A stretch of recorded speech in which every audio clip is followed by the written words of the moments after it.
The story begins in a male prison where inmates are exercising. Soon after, an alarm goes off telling all inmates to go back to their cells. One inmate blackmails Sam, a prison guard, into bringing illegal items. Come on, baby. I need something from you, baby. Get in your cell. You understand me? He threatens to expose Sam if he doesn't obey. You sent my boy $500 with tar and coke all over that shit. I'm trying to help you, man. What you expect? I'm a criminal, baby. Saying Sam will end up in the same prison and under his control.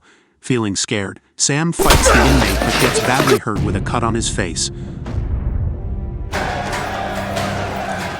Later, he sees a doctor to check for a head injury and get stitches. When Tim and other guards ask what happened, Sam lies. He says the inmate had been causing problems for a while. He's been giving me a lot of lip for a while. Sam claims he just asked the inmate to go back to his cell, but the inmate refused. Sam pushed him, and then the inmate headbutted him in self-defense. Sam hit the inmate with a nightstick to protect himself. Well, son, your first mistake was allowing him into your space and not calling for backup then. To keep Sam safe from other inmates, they decide to move him to the tower. A few days later, Sam is on the roof of the prison when he sees something suspicious happening in the yard. He uses a telescope to get a closer look. Suddenly, a fight breaks out among the inmates. Sam quickly pushes the emergency alarm. The guards rush in, armed with tear gas, and position themselves on the roof as the fight goes on.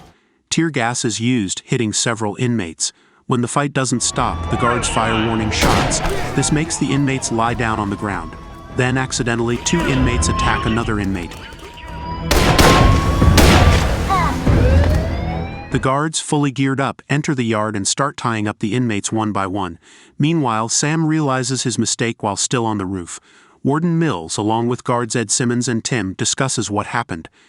After the issue with Darryl Johnson, we felt it best he be separated from the inmates. Well, he certainly can't go back in the tower. Tim supports Sam, but Warden Mills is angry. He demands to know why Sam was on the tower and decides where to send him next. No, we need to move him out of here. Tim explains that because Sam was attacked and hurt before, they thought it was best to keep him away from the inmates. Ed suggests moving Sam to other departments like receiving or discharge, or to patrol the perimeter. Tim keeps defending Sam, questioning why he needs to be moved. They will kill him if they get a chance, and you know it. Despite objections from Ed and Tim, Warden Mills orders Sam to be sent to the women's prison and calls for a lockdown. Let's move him to the women's prison. Those girls will be all over him, sir. That could create a whole new set of problems. But if he can't be trusted to not the inmates, then maybe he needs to find a different career. It's the women's prison, or he will be released. We follow Sam after his transfer to the women's prison, where he stands aside to let the female inmates pass. They make enticing moves on him, with some even making suggestive gestures. Oh, I need search, Daddy. Inmate Cherry notices Sam as she enters the classroom. Marianne Mollusky catches the overly friendly interaction between Sam and Cherry and demands to know who sent Sam to the women's prison. He explains it was for his own protection after an incident at the male prison. Mariam warns him that the female inmates are no different from the male inmates and will try to use him.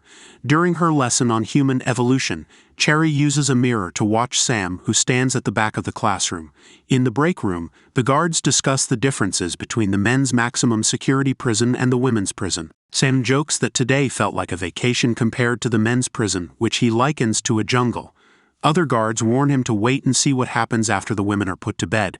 They tell him the inmates will cry. They're gonna cry, and they're gonna give you every sob story. Tell fake stories to get his attention, and complain about guards watching them as they change clothes. There's guys in uniform having relationships with inmates. It's not just guys. Assholes come in every gender. Wow. They explain the unique dangers of the women's prison and advise Sam to act like a robot, following all the rules precisely. This prison's dangerous in a different way. At bedtime, they proceed to lock each cell one by one until discovering an inmate with a confiscated phone. Let me see it. See what? Stand and face the wall. Close A20. What a waste of money. Come on, man. I don't need y'all looking at that. You know the rules. Close A19. Take 17. Sam is then instructed to lock the next cell where he encounters Cherry.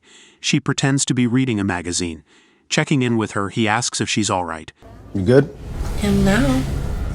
She responds positively, requests her cell to be closed, Close A17. and he continues with his duties. The following day, Sam is standing by the classroom door as the inmates pass by. One inmate intentionally pushes Cherry into him. She grabs his jacket and says, "I'll see you tonight." A female guard tells him to get his head straight. Get your head out of here.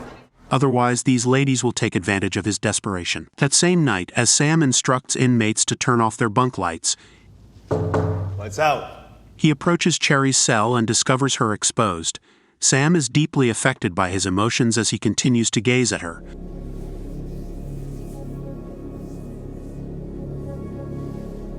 Unbeknownst to them, everything is being recorded on camera.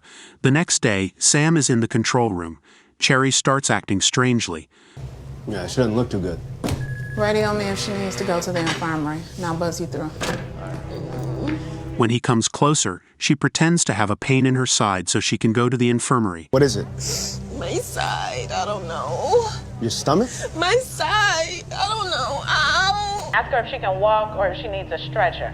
You need a stretcher? I can walk, I can walk.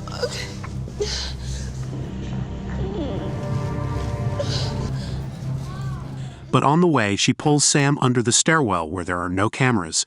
It seems like a place where people often meet secretly. There's no cameras here. Nobody can see us. Sam tries to resist for a moment, Yeah, baby, you want to. but gives in quickly. After that, Cherry becomes aggressive. She stabs Sam several times in the neck and then screams for help. It looks like she's trying to make it seem like Sam attacked her and she defended herself. She crawls out of the stairwell, screaming for help. As if she wants people to think she survived an attack from the guard and that she was right to defend herself. Sam's lack of experience and innocence made him an easy target for the inmates who are used to violence. Isn't this a violation of her Miranda rights? She's in prison. She doesn't have Miranda rights in here. You have a lot to learn about inmates. There's an element of trust in place between the two of you that we do not have. A corrections officer has been killed and posthumously accused of rape. These girls have no options. I have a class to teach. I'm not going to miss it. We'd better get going then. What is it you're hoping I discover? There was no tearing of the vaginal wall, no scratches on his face or arms, no visible signs of a struggle on her body. Pencil stab to the neck 30 times seems evidence of a struggle. Those were offensive wounds. She suffered no defensive wounds, none. That coupled with the fact that his uncle was killed at almost the exact same time, we question it. Question what? The claim is self-defense. Well, that means you question the...